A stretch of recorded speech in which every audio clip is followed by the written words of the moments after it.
I comuni del Veneziano che vogliono passare al Friuli Venezia Giulia rappresentano un fatto politico enorme che secondo la CGIL certifica il fallimento delle politiche regionali e l'abbandono di un intero territorio.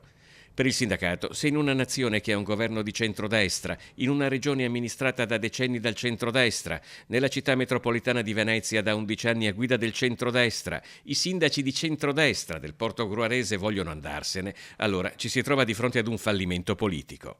La scelta di alcuni comuni del Veneto orientale di aprire un confronto con il Friuli non deve essere letta come folklore, è un problema serio. Comuni che vogliono andarsene dalla provincia di Venezia lo fanno, stanno discutendo di questo perché non riescono a garantire uno sviluppo di qualità, un lavoro di qualità, servizi adeguati ai propri cittadini. Il calo di personale, la continuità nel garantire alcune prestazioni sono fortemente messe in crisi.